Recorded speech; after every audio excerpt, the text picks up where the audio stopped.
গ্রাহকের জন্য অত্যন্ত গুরুত্বপূর্ণ এই বিষয়টি মনোযোগ সহকারে শুনবেন। অনেক গ্রাহক এই সমস্যায় ফেস করেন বা অনেক সময় এই প্রবলেমে পড়েন। তো এই প্রবলেমগুলোতে পড়লে আপনি কিভাবে সমাধান করবেন, যেমন আপনি বিমা করেছেন, আপনার বিমা দলিলটা হারিয়ে গিয়েছে, অথবা আপনি মাসে মাসে দেন আপনার পাসবই হারিয়ে গিয়েছে এবং আপনাকে যে অ্যাকাউন্টস থেকে প্রতি মাসে একটা করে রসিদ দেওয়া হয় বা বছরে যখন আপনি করেন রসিদ দেওয়া হয়, রসিদটা হারিয়ে ফেলছেন, 10-12 বছর 15 বছর মেয়াদ নিচ্ছে, রসিদ হারিয়ে ফেলছেন।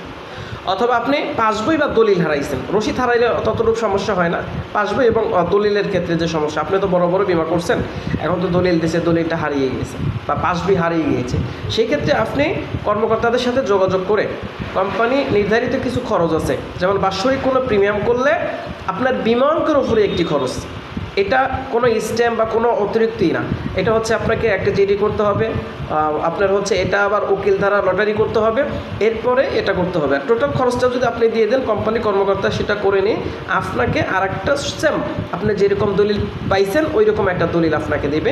তো তদরূপ পাসবইয়ের ক্ষেত্রেও সেরকমই অবস্থা, আপনাকে দিতে হবে একটা খরচ অনুযায়ী গ্রাহকের স্বাক্ষর, গ্রাহকের সকল তথ্য, জীবন বৃত্তান্ত যেগুলো দিয়েছিলেন, আইডি কার্ড, ছবি, ডকুমেন্টগুলি আবারও যদি আপনি পুনরায় দেন, তাহলে আপনাকে 15 থেকে 1 মাসের ভিতরে আপনার পাসবই এবং দলিল কোম্পানি আপনাকে ফেরত দেবে। অতএব এই সমস্যা নিয়ে আর কেউ সমস্যা ফেস করবেন না।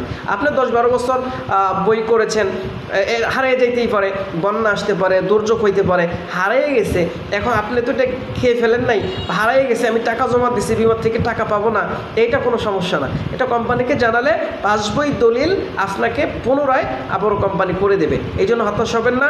বিমার সকল সমস্যা সমাধান এবং সকল কিছু জানতে আমাদের এই পেজের সাথেই থাকুন।